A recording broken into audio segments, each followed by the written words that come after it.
నమస్తే మిత్రులారా, నేను మీ జర్నలిస్ట్ పృథ్వీరాజ్. పీడిత ప్రజల మీద జరుగుతున్నటువంటి అన్యాయాల మీద మనం చర్చ చేసుకోవాల్సిన అవసరం ఉంది, మనం మాట్లాడుకోవాల్సిన అవసరం ఉంది. పేద ప్రజలు గూడు కట్టుకుంటే వాళ్ళ మీద దౌర్జన్యకాండ కొనసాగిస్తున్నారు. బుల్డోజర్లు ఆ ఇండ్ల మీదకి దాడి చేపిస్తున్నారు ఈ పాలకులు. మరి ఎవరు ఈ పాలకులు? ఈ దొంగలు ఎవరు?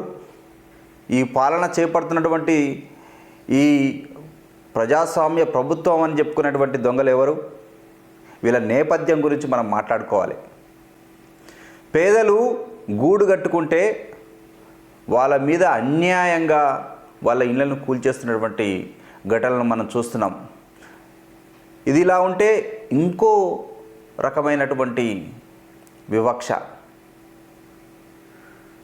కుమ్మర గ్రామంలో జరిగినటువంటి అమానవీయ సంఘటన, ఒక చిన్నారిని హత్య చేసినటువంటి ఉదంతం మనం చూస్తున్నాం. అక్కడ జరిగింది కేవలం ఆ పాప మరణమే కాదు, హత్యనే కాదు, కులాంతర వివాహాలు చేసుకొని ఆ కుటుంబం ఆదర్శంగా, ప్రజలకు ఆదర్శంగా ఈ నవీన యుగంలో కులాంతర వివాహం చేసుకున్నటువంటి ఆ చాకలి కులం కుటుంబం ఎంత గొప్ప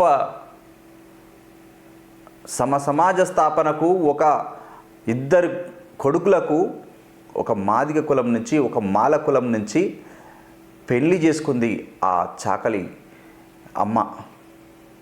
అలాంటి ఆదర్శ కుటుంబాన్ని ఇలా క్యారెక్టర్ లేదని చెప్పేసి మాట్లాడుతున్నాడు అదే కులానికి చెందినటువంటి ఎమ్మెల్యే. ఎవరి తొత్తుగా మారుతున్నారు ఈ పాలకులు? అక్కడక్కడక్కడ ఎస్సీలో రిజర్వేషన్ తోటి ఎమ్మెల్యేలు అవుతున్నారు, బీసీలు ఎమ్మెల్యేలు అవుతున్నారు.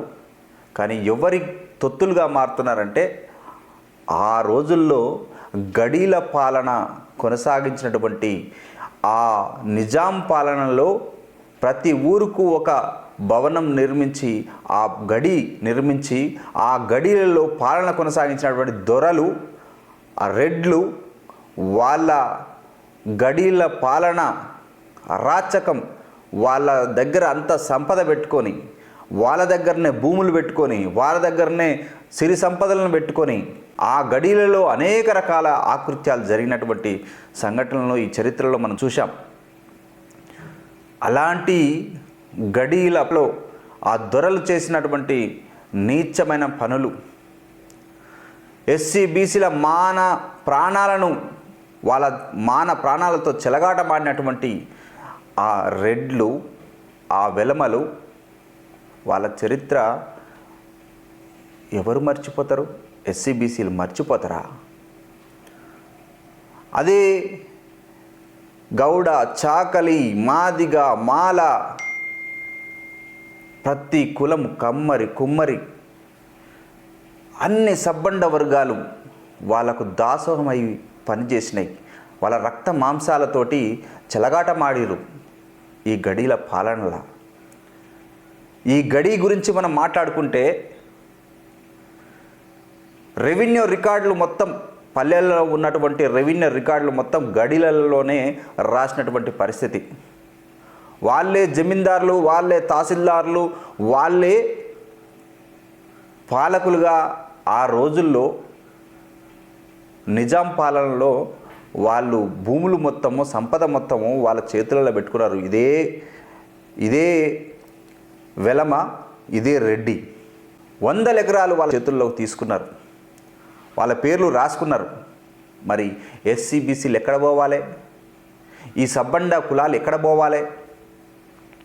ఎలా ఉండడానికి, బతకడానికి ఇండ్లు కట్టుకుంటే ఖమ్మం జిల్లాలో ఏందా దారుణం? ఎందుకు ఇంత మదమెక్కిన చేతలు దేనికోసం? ఒక రెవెన్యూ మంత్రి రెడ్డి, తుమ్మల నాగేశ్వరరావు దొర, ఒక ఎస్సీకి అదే కాంగ్రెస్ పార్టీ ఎస్సీ అని చెప్పేసి అతన్ని ఉప ముఖ్యమంత్రిని చేస్తే ఈ దొరల చేతుల్లో కీలుబొమ్మగా ఉన్నాడు. మాట్లాడితే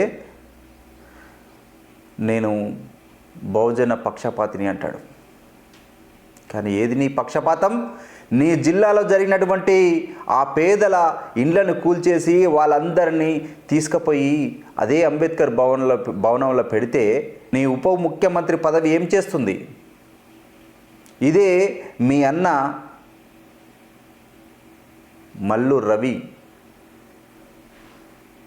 అదే నాగర్ కర్నూల్ కుమ్మర గ్రామానికి ఆ పరిధి ఎంపీగా ఉన్నాడు.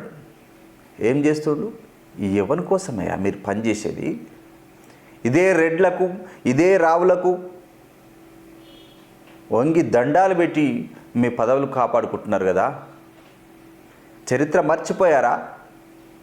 ఎస్సీ బీసీల మాన ప్రాణాలతోటి చెలగాటమాడి వాళ్ళ రక్త మాంసాలతోటి కోట్లు కూడా పెట్టుకొని, సంపద కూడా పెట్టుకొని, వాళ్ళ భూములను లాక్కొని, శిస్తుల పేరు మీద శిస్తులు కట్టట్లేదు నువ్వు అని చెప్పి భూములు లాక్కున్నటువంటి దొరలు ఉన్నారు. ఇదే రెడ్డి ఊర్లలో ఉన్నటువంటి దొర ఆ భూమిని లాక్కున్న పరిస్థితులు ఉన్నాయి. ఆ చరిత్ర ఎవడు మర్చిపోతాడు? చైతన్యం కావాలి. ఈ సబ్బండ వర్గాలు ఒకతాటి మీదకి రావాలి. మనలో ఉంది, మనలోనే ఉంది. మనము చైతన్యం కావాలి. ఈ సంపదని మళ్ళీ మన చేతులకు తీసుకోవాలి. గడీల పాలనలో ఉన్నటువంటి ఆ భూములు వాళ్ళ చేతుల్లోకి ఎట్లయితే పోయినాయో అవి మళ్ళీ రాబట్టుకోవడానికి ఎస్సీ బీసీలు ఏకమయ్యి ఉద్యమాలు చేయాల్సిన అవసరం ఉంది. ఇదే రెడ్డి రావుల యొక్క రాజ్యాలని కూలగొట్టి బీసీ ఎస్సీల రాజ్యం స్థాపించాల్సిన అవసరం ఉంది.